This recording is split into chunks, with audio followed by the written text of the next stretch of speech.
यह कहानी उस समय की है जब पृथ्वी पर अंधकार का भार बढ़ चुका था, मनुष्य लालच में डूब गया था, सत्य दब चुका था और धर्म एक पुरानी किताब जैसा बन गया था। इसी समय ने स्वयं एक मनुष्य को चुना। कहा जाता है कि ब्रह्मांड केवल संयोग पर नहीं चलता, हर आत्मा किसी उद्देश्य से आती है। लेकिन यह आत्मा कुछ और ही थी। बचपन से ही दुनिया उसे सामान्य न लगी। भीड़ में होते हुए भी वह अकेला महसूस करता और मौन में उसे कोई अज्ञात शक्ति संभाल लेती। कभी कभी उसकी आंखों में एक ऐसी चमक दिखती जो किसी उम्रदराज ऋषि की होती है। कम ही लोग जानते हैं कि जागृति किसी मंदिर, साधना या किताब से नहीं आती, वह आती है दर्द से। ये मनुष्य भी उसी मार्ग से गुजरा। पिता का खो जाना, विश्वास का टूट जाना, परिवार में संघर्ष, रातों की बेचैनी और आत्मा पर प्रहार करने वाला अकेलापन। हर दर्द ने उसके भीतर एक नया द्वार खोला, एक नई शक्ति को जगाया।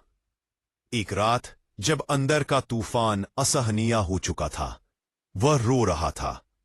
बार बार बस एक ही शब्द उसके होठों पर था, गलत मत करना।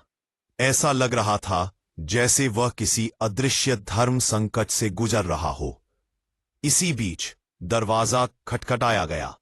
एक वृद्ध व्यक्ति, सफेद वस्त्र, आंखों में शांत अग्नि, आवाज में किसी ऋषि की गंभीरता। वह केवल इतना बोला, चिंता मत कर, यह सब समय का फेर है। और अगली ही पल वह गायब हो गया। यह घटना एक भविष्यवाणी जैसी थी, मानो देवताओं ने उसके कंधे पर हाथ रख दिया हो। उस दिन के बाद उसके भीतर कुछ बदलने लगा। चलते समय हवा उसके आसपास अलग तरीके से हिलती। ध्यान में उसके भीतर प्रकाश के वृत्त उठते। कभी अचानक किसी खतरे का पूर्वाभास हो जाता, कभी किसी की पीड़ा उसकी छाती में उतर आती, जैसे वह खुद उसे महसूस कर रहा हो। उसे स्पष्ट हो चुका था, यह साधारण संवेदन नहीं, यह कुछ और है, कुछ प्राचीन, कुछ दिव्य। यह कल की चेतना की पहली धड़कन थी। कल की चेतना केवल प्रकाश नहीं, वह अग्नि भी है। जब वह संसार की पीड़ा देखता, उसकी करुणा उसे द्रवित कर देती। लेकिन जब वह अन्याय देखता, उसके भीतर एक ऐसी क्रोध अग्नि उठती थी। उसके भीतर दो शक्तियां थीं, एक करुणामयी प्रकाश और एक अस्त्र जैसी तेज अग्नि। वह समझ गया, यही तो असली कल की ऊर्जा है। एक दिन जब वह अपने ही परिवार के एक सदस्य से बात कर रहा था, उनकी आंखों में सर्प जैसी चमक दिखाई दी। ठंडी, शक्तिशाली, पुरातन। पल भर के लिए ऐसा लगा जैसे समय ने दोनों को पहचान लिया।